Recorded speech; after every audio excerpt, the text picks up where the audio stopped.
中美元首日前通电话，对于后续沟通形势，外交部周三表示，中美元首同意继续通过多种方式保持经常性联系。不过，美方近期在经贸、外交等领域还是有影响两国关系的措施推出，美方也在持续拉拢盟友针对中国。对此，国务委员兼外长王毅周二在新加坡指出，美方行为的根源是不能理性看待中国的发展。作为全球头两大经济体，中美合作，世界受益。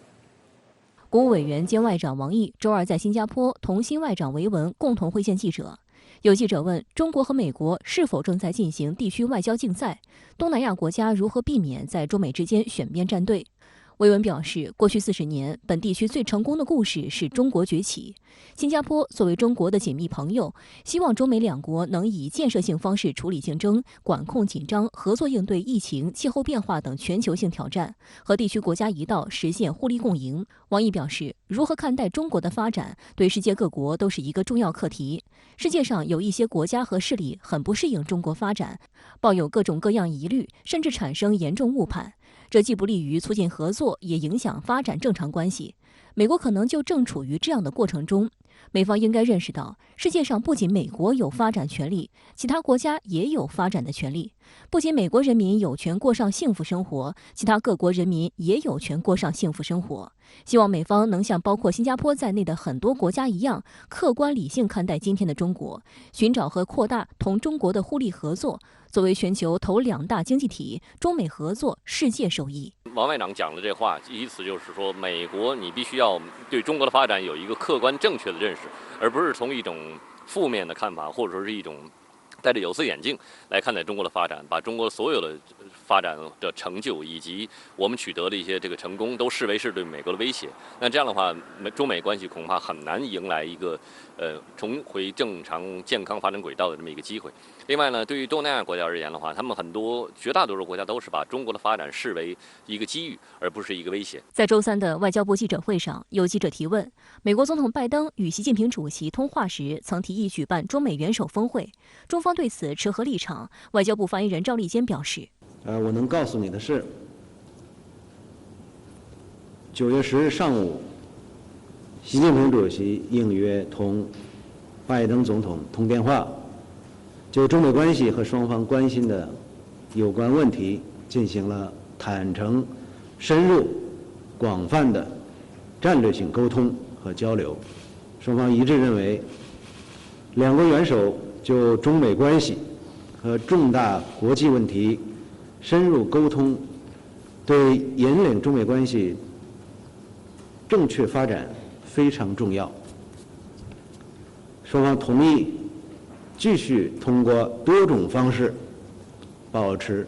经常性联系。实际上，9月1日，王毅应约视频会见美国总统气候问题特使克里时就曾表示，近年来中美关系急转直下，大幅滑坡，面临严重困难。究其原因是美方对中国做出了重大战略误判。解铃还需系铃人，现在球在美方一边，美方应停止将中国视为威胁和对手，停止满世界围堵打压中国，应重视并积极回应中方提出的2份清单和3条底线，采取实际行动改善中美关系，不能旧账未了又添新账，应本着相互尊重、平等互利的原则开展双边、地区和全球层面的协调合作，不能只搞单行道。不过，从目前来看，美方并未拿出实际行动改善中美关系，反而在中美经贸、外交等领域不断制造矛盾，增加两国关系不确定性。《华尔街日报》日前引述知情人士透露，拜登政府官员正考虑依据美国贸易法的第301条对所谓中国的补贴进行调查，调查结果可能导致美国对华施加新的关税。白宫还希望能与欧盟、日本和其他亚洲盟友合作，在世界贸易组织内部纠集各方支持，来对抗所谓中国补贴举措。其中一名知情人士表示，拜登政府希望采取全场紧逼战术。中国驻美大使秦刚周一应邀出席美洲贸易全国委员会董事会为其履新举行的线上欢迎活动时表示，无论是对华搞301调查，还是打关税战，都无济于事。美国商界对有关后果有切身体会，希望美方切实为协议落实及双边经贸往来创造必要条件和氛围，而不是雪上加霜。秦刚透露，中美第一阶段经贸协议生效以来，美方仍不断对华采取限制打压措施，包括将900多家中方实体列入各类限制清单，直接制约了企业自美采购的能力和意愿，给协议落实造成较大负面影响。金刚强调，中美贸易和经贸合作面临困难和不确定性不来自中方，希望美方和中方相向而行，本着相互尊重、平等互利的原则，为改善中美关系做出切实努力。美国国内很多人基于反华这种政策共识，还是在积极推动对中国进行各种各样的这种打压。现在这种声音再度兴起，不排除未来拜登政府会在美国国内政治的压力之下，或者说是出于中美战略博弈的这种需要，重新挥舞起这根大棒。但是我相信，经过过去几年来中美之间的贸易战方面的你来我往，事实上大家已经看出来，真正最终的受害者，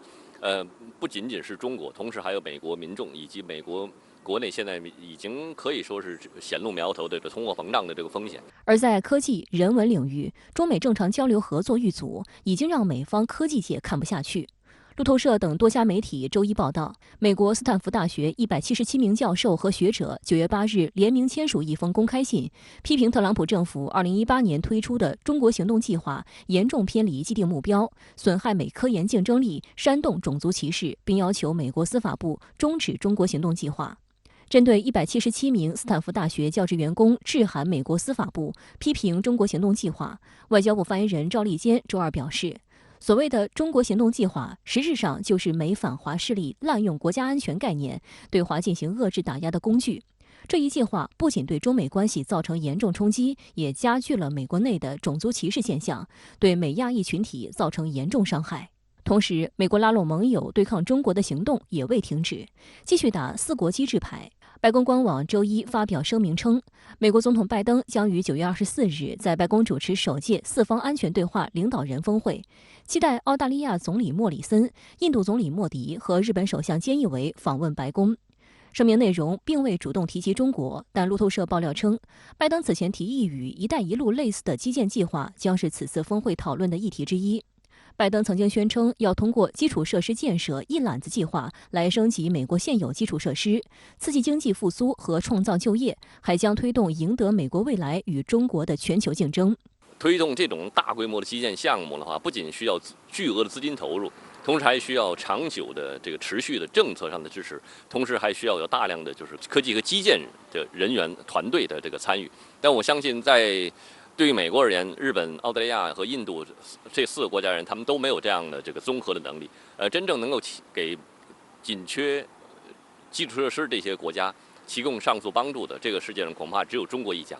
所以我相信他们提出的这些基建计划，恐怕很大程度上只是一个空中楼阁，未来很难落到实处。此前还有美国官员说，结束美国最长战争将使拜登政府把资源和注意力转移到解决与中国有关的问题上。中国外交部周二指出，搞封闭排他、针对他国的小圈子，违背时代潮流，与地区国家的愿望背道而驰，不得人心，也没有出路。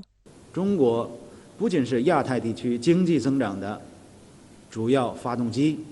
也是地区和平稳定的坚定维护者。有关国家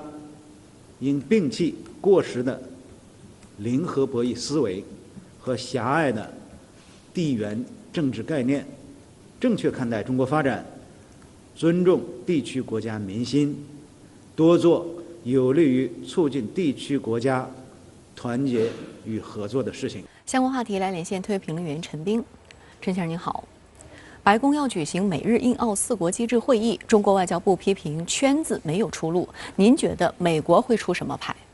梅西你好，阿富汗撤退让美国呢脸上无光，印度呢又是在阿富汗投资项目最多的国家之一，现在呢全泡汤了，美国呢当然会大力的安抚，但是呢这次4国机制会议重点呢还是如何应对中国。拜登政府从阿富汗撤退的另外一个目的呢，就是要卸掉包袱，全面对抗中国。而这次的4国机制会议所讨论的5个议题，虽然呢没有提中国，但是呢都是针对中国的，要与中国竞争。比如说抗击疫情，美国呢是要动员疫苗竞争战与中国竞争。美国副总统哈里斯访问东南亚的时候呢，已经是表露无遗。再比如说呀，新兴技术和网络空间，美国呢是要拉拢四国呀酝酿推出数字贸易协定，也就是数字 TPP， 试图呢边缘化中国。印太自由开放则是要酝酿适当的机制来与中国“一带一路”倡议相抗衡，同时呢也要涉足南海事务。而气候变化呢，很可能呢也会加入这个太阳能电池板这样的问题。美国呢可能动员这个其他的国家别从中国进口相关的产品。这四国机制呢，在我看来呢，它就是一个四国帮，挺紧密的，还要把东南亚国家呢也要纳入其中来针对中国。所以呢，中国认为这四国帮呢，就是要遏制中国的一个安全隐患，是印太版的新北约。中国外交部批评，针对他国的小圈子，违背时代潮流，与地区国家的愿望呢是背道而驰，不得人心，也没有出路。我个人的判断是，四国帮的这次峰会可能不提中国，但是呢，每一个议题都是针对中国。拜登呢要通过抗华来提高自己的政治知名度，弥补阿富汗撤退的灰头土脸。